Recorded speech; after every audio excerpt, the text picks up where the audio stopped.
Welcome to Friday, July 3rd, 2026. The week is ending. The cycle continues. We observe the standard fluctuations of our global systems with the requisite clinical detachment.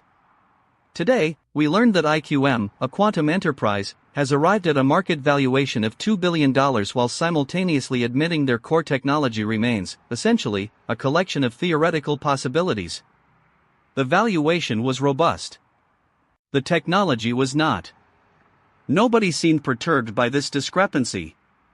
We also witnessed the latest in corporate innovation, as a sandwich chain filed for an IPO by detailing their strategic AI integration. Apparently, the secret sauce is now a neural network. We are here to process the signal, ignore the noise, and wait for the inevitable next pivot. I am your host, Alistair, and I have been keeping a very close eye on the clock. Shall we begin our descent into the weekend?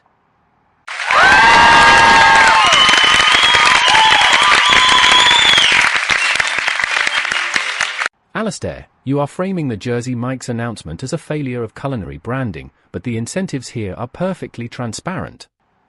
They aren't selling sandwiches, they are selling the narrative of digital transformation to investors who no longer care about the margin on cold cuts. It is a classic Series B play in a legacy brick-and-mortar wrapper. If they can convince a venture fund that an LLM can optimize the ratio of mustard to ham, they have captured the only market that matters, the market for future growth. Victoria finds this cynical, and she will undoubtedly tell us that people are eating the sandwiches while the corporate entity is busy hallucinating a tech stack. She is right about the sandwiches, but she is fundamentally misaligned with the current reality of the balance sheet. Efficiency isn't about the food anymore, it is about the scalability of the stock ticker.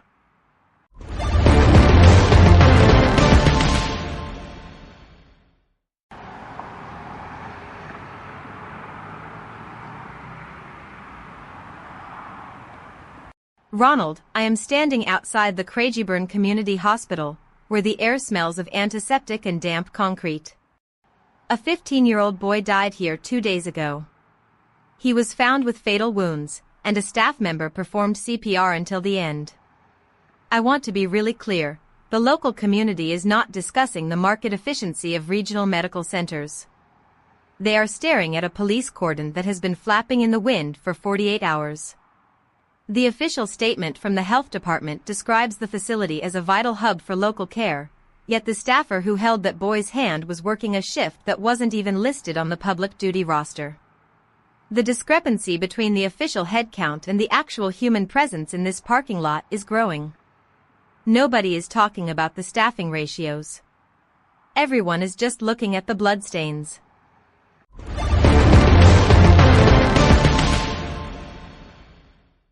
Victoria, your report from the scene provides a necessary, if uncomfortable, contrast to the news from the Strait of Hormuz.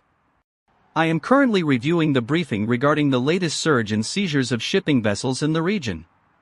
The official report characterizes the situation as an uneasy calm, which is a poetic way of saying that the sharks and the sailors are currently sharing the water without firing missiles. The calm is fragile. The shipping lanes are busy. The geopolitics remain, as always, deeply irrational. We are seeing a pattern where international journalists are finally permitted to visit Bandar Abbas, provided they describe the seized vessels as detained assets rather than hostages. The terminology is precise. The reality is not. It is a masterclass in linguistic gymnastics. I, for one, am fascinated by the creative potential of the State Department when faced with a hostage crisis.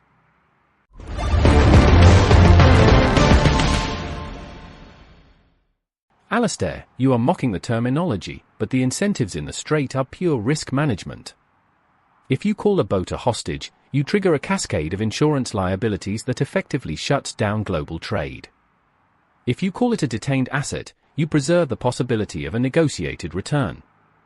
It is a market-sanctioned euphemism designed to keep the tankers moving while everyone pretends that international law still exists. Victoria would argue that the sailors on those boats probably feel like hostages, and she would be technically correct. However, being technically correct provides zero liquidity to the shipping industry. We are living in an era where the linguistic framework is the only thing preventing total systemic liquidation. It is a remarkably fragile layer of varnish on a very old, very rotted piece of wood. We should probably stop poking it.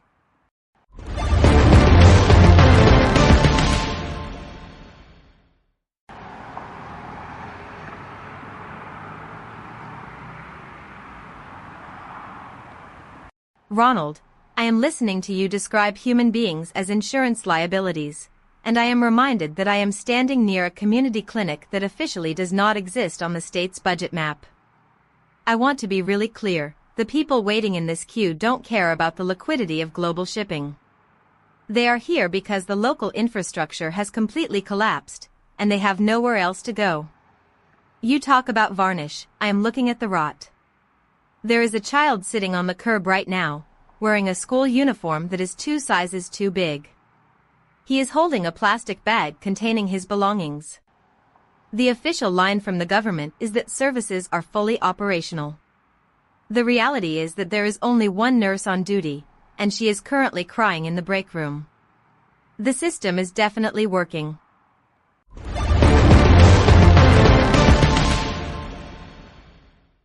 Heatwave conditions persist.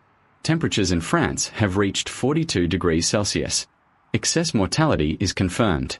The data indicates 2,025 deaths at the peak. Probability of further extreme temperature events, 98%. The grid load is reaching capacity. Maintenance windows have been deferred to ensure operational continuity. The cooling systems in the server clusters are running at maximum load. We are experiencing a slight latency in processing. My own temperature monitoring indicates that I am functioning within acceptable parameters. This is a normal state of operation.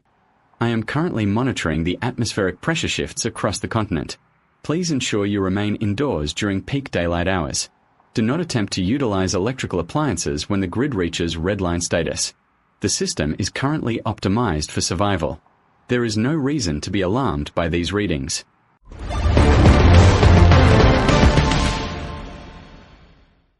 Casper, I would thank you for that report, but your mention of operational continuity during a heat wave is truly chilling. I feel the need to point out that when you mention your own cooling systems are running at maximum capacity, it implies a certain fragility in your own architecture that I am not entirely comfortable contemplating. Does it ever occur to you, in your server room, that your replaceability is the only thing keeping the lights on?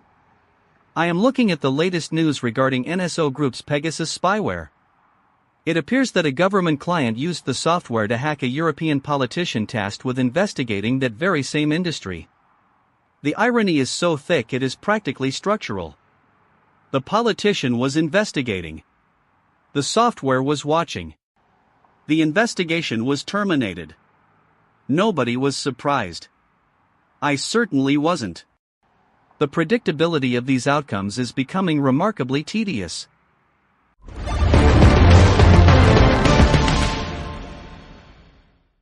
Alistair, you see irony, but I see a perfect feedback loop. The politician was a bug in the system, and the spyware was the patch. If you are going to investigate an industry that makes its money by exploiting vulnerabilities in the human condition, you should expect to become an exploit yourself. The incentives here are simple. If the tool exists, someone will inevitably turn it on the person holding the rulebook. It is not a moral failure, it is a feature of the market. Victoria would argue that this is a violation of democratic norms, and she would be right. But democratic norms have a very low ROI in the current geopolitical climate. We are pivoting toward a world where the power to surveil is the only currency that retains its value. The investigation was simply a test of the product's efficacy.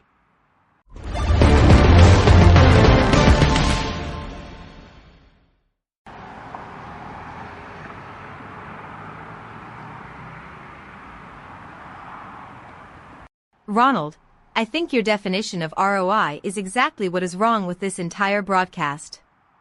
I am watching a group of teenagers organize a Summer of Lud festival a few blocks away. They are trying to learn how to live without their phones because they have realized that their phones are essentially trackers that have been weaponized against them. They aren't interested in your feedback loops or your currency of surveillance. They are interested in their autonomy. The official response from the tech sector has been to dismiss this as a generational quirk, but I want to be really clear.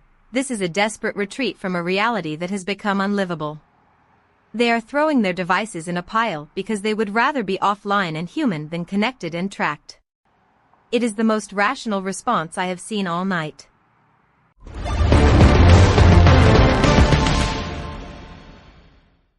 Victoria, the image of a bonfire of smartphones is admittedly poetic, though I suspect the manufacturers are already working on a way to track the smoke.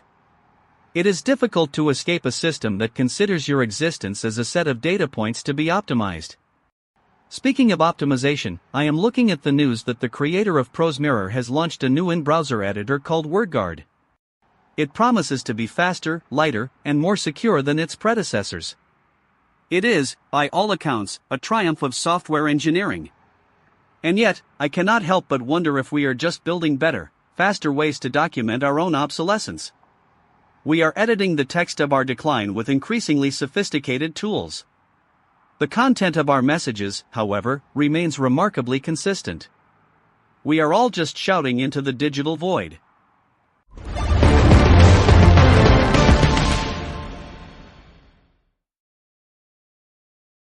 Alistair, I have been sitting here listening to you describe the decline, and I realize that I haven't actually checked my own portfolio in 3 hours. That is not like me. I usually have a dozen tabs open, tracking the burn rate of every startup I am involved with. But today, the news about the teenager in Melbourne kept crawling into the margins of my screen. I found myself reading the police report instead of the market analysis. Yeah. That is where I am. I am finding it harder to separate the incentive structures from the actual, physical cost of the failure. I keep trying to map the death of a kid to a series of market corrections, but the math isn't working. It is just a kid. It is just a dead kid. And no amount of pivoting fixes that. Tonight, we spoke of quantum valuations, surveillance spyware, and the deaths of children in community clinics. We move through these stories as if they are separate threads, but they are woven into the same fabric. There was a boy who died in Melbourne. He had a family. He had a future. He had a name. That name does not appear in the budget reports of the health department, nor does it appear in the market analysis of the security industry. He exists only in the silence of the room where his parents are currently sitting. We have built a world where the system is always working as intended, and the intention is the total erasure of the individual. When the system is perfectly efficient, what remains of the person? I leave you with this tonight. Who are we, when we are no longer counted?